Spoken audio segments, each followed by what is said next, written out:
Malaysia. These are the Petronas Towers, the tallest skyscrapers in the world. The skyscraper is a great engineering achievement. They have to deal with gravity, they have to deal with wind. These shining towers of steel, concrete and glass are tested to their limit. They have to deal with earthquakes, they have to deal with fire. Now they even have to deal with terrorist attack. What engineers now are doing is having to think the unthinkable. Can we build the ultimate skyscraper?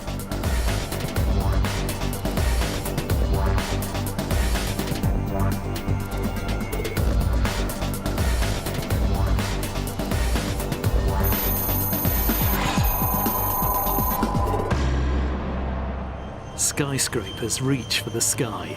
Mankind builds them ever higher and higher, testing his ingenuity against the forces of nature. This is the Swiss Re building in London. It's nearly 600 feet high and known as the Gherkin because of its curious shape. This aerodynamic design is the cutting edge of skyscraper thinking. The modern skyscraper was born in Chicago. In order to understand the development of the skyscraper, we really need to go to Chicago, where in the 1880s, some of the most significant developments occurred in the history of the skyscraper. Evolution came out of disaster. Chicago was destroyed by fire in 1871, leveled in fact. The central part of the city was gone. And for a city that was exploding in population and very wealthy with a burgeoning commerce, it was important for the city to rebuild as quickly as it could. So they decided to build tall. The jewel in the crown of reconstruction was the home insurance building. It rose 10 stories high, dizzyingly tall for the time. The era of the skyscraper had begun. But some think the evolution of skyscraper structure has its beginnings long before.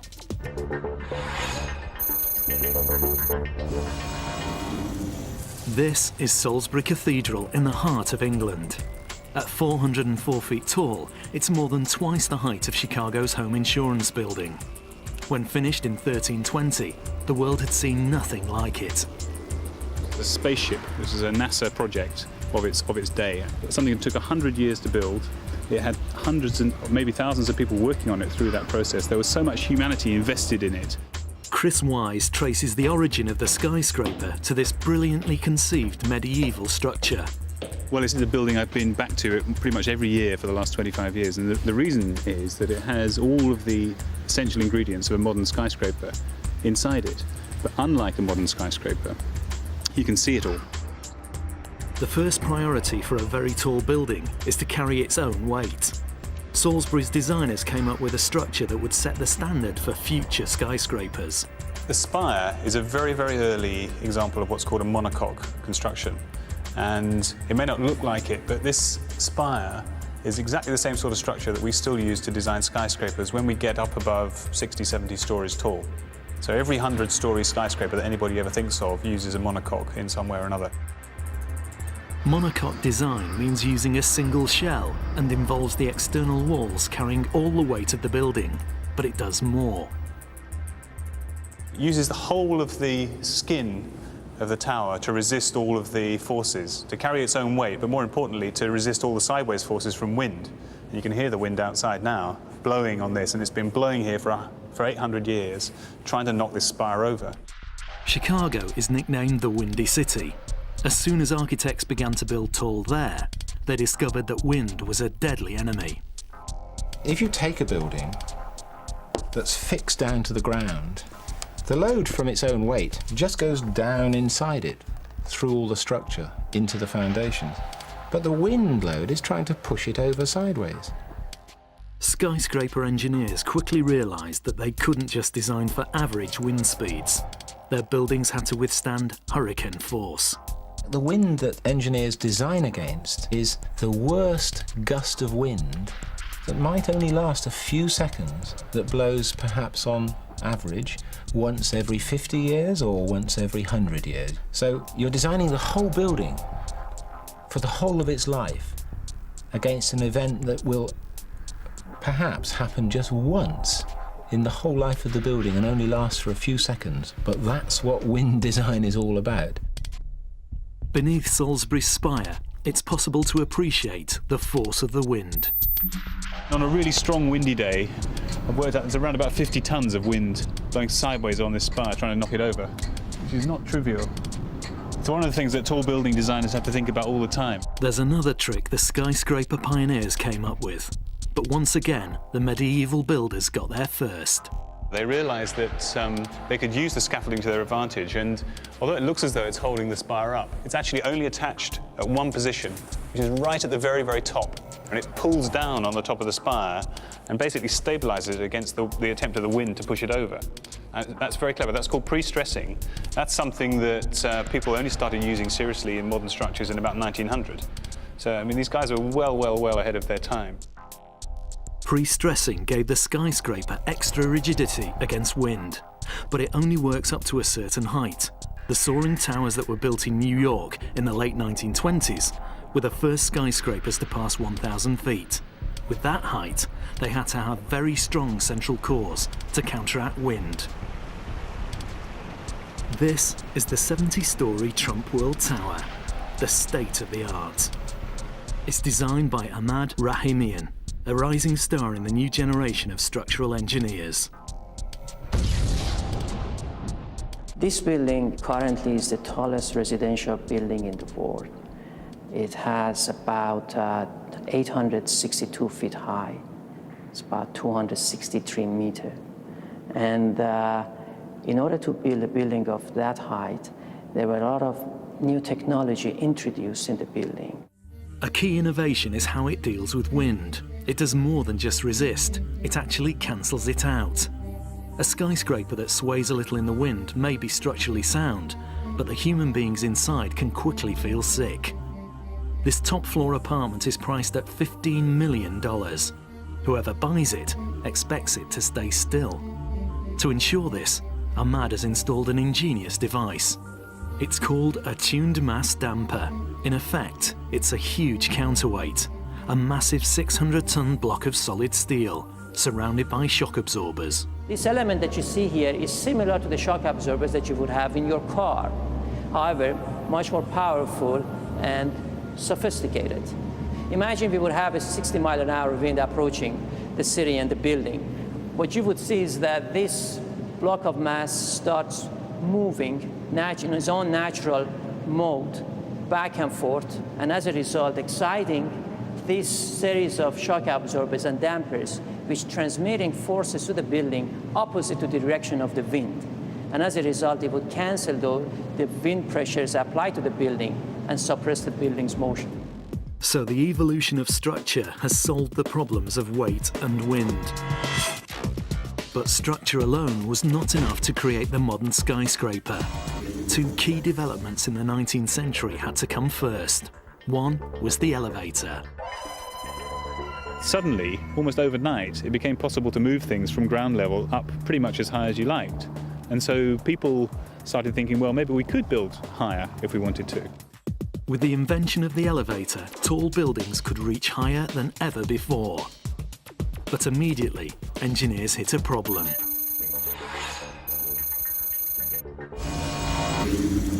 For all its ingenuity, Salisbury Cathedral has one fundamental flaw. Soon after the spire was added, its masonry structure began to show signs of stress. Well, it's amazing. Above me is about 10,000 tons of cathedral, and it's piling down through this column. There are only 4 of these that hold up the whole spire, and it's got a bow in it, maybe by about 4 inches, which is slightly worrying. If I hit it, I can actually hear, it's a very high ringing sound, which means it's really stressed incredibly hard. Since the spire was completed, it has had to have buttresses and bracing arches added to help support it. Up until the 1880s, tall building ambitions were restricted by the available material, stone and brick. The tallest masonry building in Chicago was 16 stories tall, but the walls of that building by the time it came to the sidewalk were 6 feet thick. So architects and engineers were realizing that, notwithstanding the fact that they had elevators, the materials were causing limitations. Then a new material revolutionized civil engineering: steel. So why did the introduction of steel make such a difference? This is a 1 metre high pier of brick. Its strength can be demonstrated by how much it can be compressed. These hydraulic rams are slowly crushing the brick. At 45 tons of pressure, the bricks begin to fail. Minutes later, they have completely collapsed. This is a steel column, the same height as the brick. The column easily passes 45 tons with no signs of stress. As the compression increases, the peeling paintwork is the first indication of strain. But it's not until 90 tons of pressure is applied that the steel begins to buckle. So steel gives twice the strength of brick, and it does it for a quarter of the weight, which means there's much less stress on the structure. With the arrival of steel, the age of the true skyscraper could begin. In 1890, the city of New York had only 6 buildings more than 10 stories tall. By 1908, there were more than 500. None of these buildings which you see out there would have been achievable if it wasn't because of the mass production of steel and its introduction to the construction industry. The 20th century witnessed the rise of super tall towers. Steel was redefining man's horizons. But even the strongest steel can only take so much, as New Yorkers found out on September the 11th, 2001.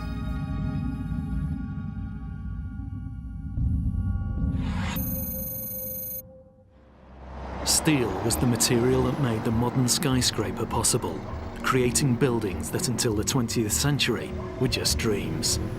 But with great height came new problems. The huge weight of a skyscraper is carried by the steel structure. It's vital that steel keeps its strength. A fire can spell disaster. Once you heat the steel up beyond temperatures of sort of 550 to 600 degrees C, you're starting to see significant reductions in the load-bearing capacity of that steel. So from the early 1900s, engineers began protecting the steel structure with fire-resistant coatings. But on September the 11th, 2001, how vulnerable steel still was became tragically apparent. Yet as the world looked on in horror, many engineers watching on TV believed the Twin Towers would stay up. And like most structural engineers, I was watching live immediately the aftermath of the planes hitting the towers, watching it while the towers were still standing there and burning. The first thing was the sheer shock at seeing what had happened, and initially thinking that, the buildings are going to survive. I had absolutely no idea that these towers were going to collapse into a heap in the ground. But collapse they did. The future of the skyscraper seemed to be in ruins. Construction on skyscrapers around the world ground to a halt. People have become obsessed with what happened on September the 11th, and understandably so. It's such a traumatic and experience and a tragedy for everybody involved.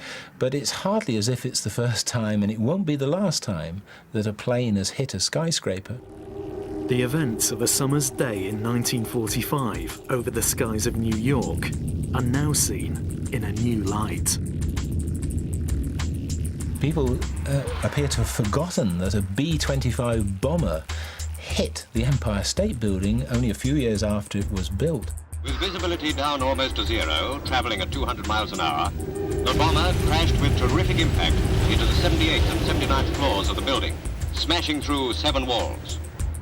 When the Empire State Building was hit, if the aircraft had struck in a different place, maybe it's slightly higher or slightly lower, you would have seen a much more serious incident there. Potentially something as serious as happened on September the 11th. The Empire State had a lucky escape, yet engineers heeded the warning. The new super skyscrapers of the 1960s, including the World Trade Center, were designed specifically to survive an impact from a passenger jet. So why did the Twin Towers fall down? where you actually hit the building and how the building is damaged in the first instance, in that first impact, does have a big variance on what the overall result is going to be. The Twin Towers withstood the initial impact, but still collapsed. In the 2 years since, Simon Lay has studied what happened intensely. There are a lot of misconceptions about what happened on September the 11th, and most of them tend to be simplifications over what happened. It's very easy to look at World Trade Centers and say, well, a plane hit them, that's why they fell over. Or it's very easy to look at them and say there was a fire in a tall building, that's why they fell down. And really, it's actually a combination of all these different factors. Severe structural damage combined with a fire which was spread rapidly by burning aviation fuel proved too much for the Twin Towers. After 9/11, engineers are now using sophisticated new computer simulations to examine how fire attacks an entire steel structure. We've effectively simulated either an aircraft impact, for example, or a bomb blast in this part of the building. So you can work out how heat actually penetrates that particular piece of structure, and then you can work out how long it's going to take before the structure gets hot enough to actually fall down. Structural engineers are absorbing the lessons of September the 11th. They're designing skyscrapers to survive much longer by adding more of what's known as redundancy. It means building a structure to hold together even when part of it has been destroyed. We've looked at making absolutely certain that the building will survive until the last person has got out of the building. We can't allow people living or working in these buildings to be so vulnerable to an event like September the 11th. So the goal is to design a skyscraper to survive even when the unthinkable happens. In 100 years, skyscrapers have leapt from 10-story brick to 100-story steel. All of a skyscraper's weight is eventually transferred down to the ground. This ultimately takes the strain. The building of the modern skyscraper begins out of sight, deep below the earth.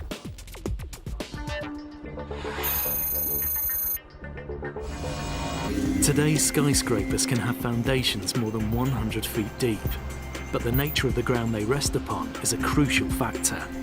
One of the unique aspects of New York, and especially Manhattan, is that the rock conditions of the city, which are fantastic to put up high-rise buildings.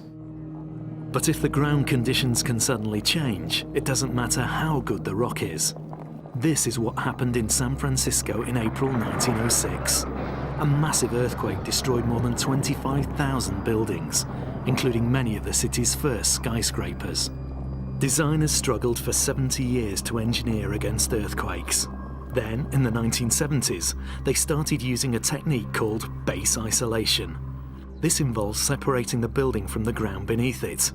The theory is that when the ground shakes, the building shouldn't.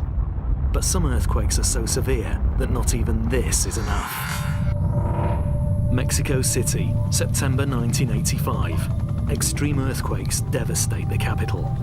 At least 18,000 people die, many of them inside buildings more than 10 stories high. This was a turning point in the seismic engineering of skyscrapers.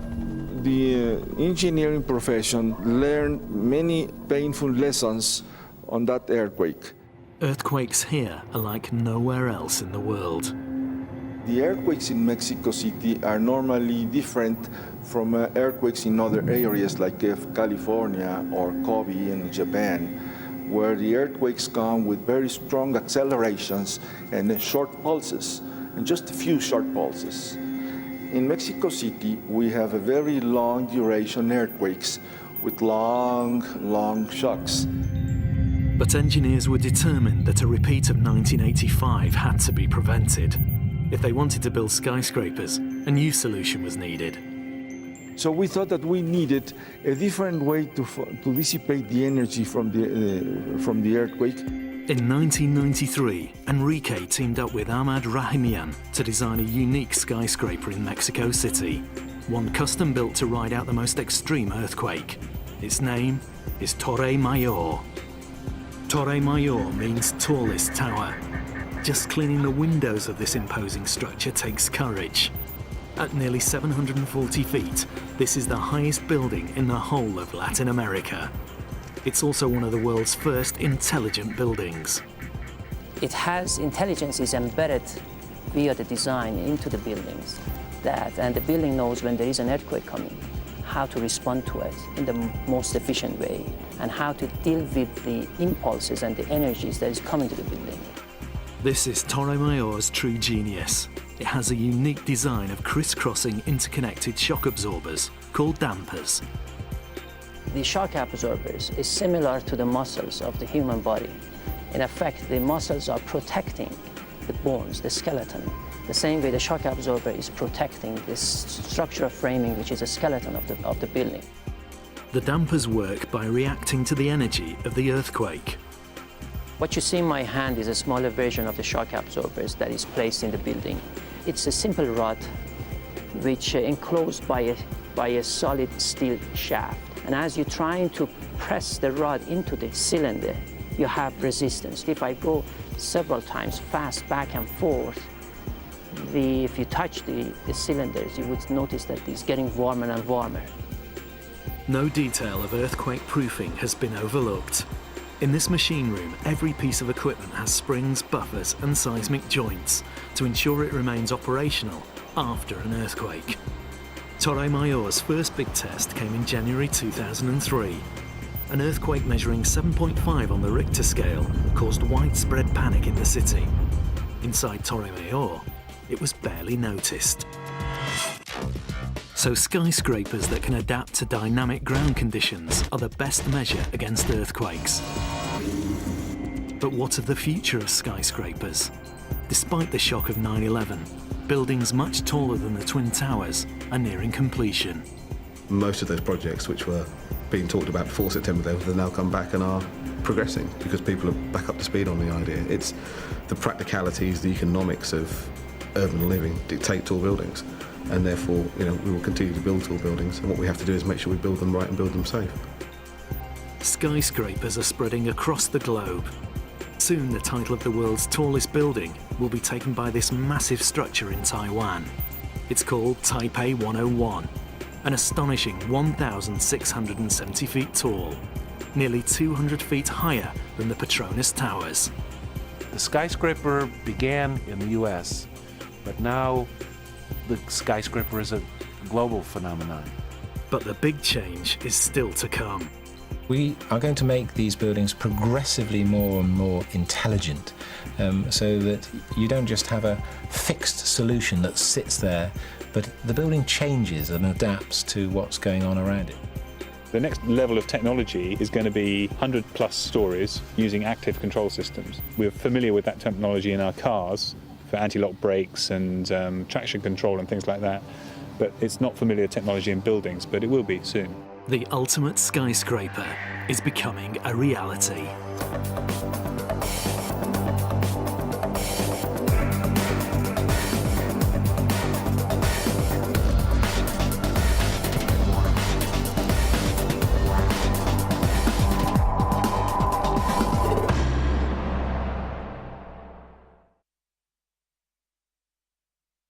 ¿Usted podría dictar una conferencia de un tema que no conoce? Entonces, ¿cómo puede hablar inglés sin entender su lógica? Neurolingüística Thinking English ha diseñado un sistema que simplifica la enseñanza del inglés, haciendo que los estudiantes, antes de hablar, entiendan el funcionamiento del idioma y la cultura anglo.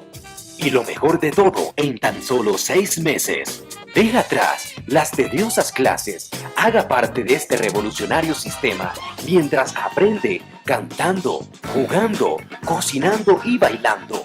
No pierda oportunidades laborales, académicas o de entretenimiento. Nuestra meta es hacer realidad sus metas.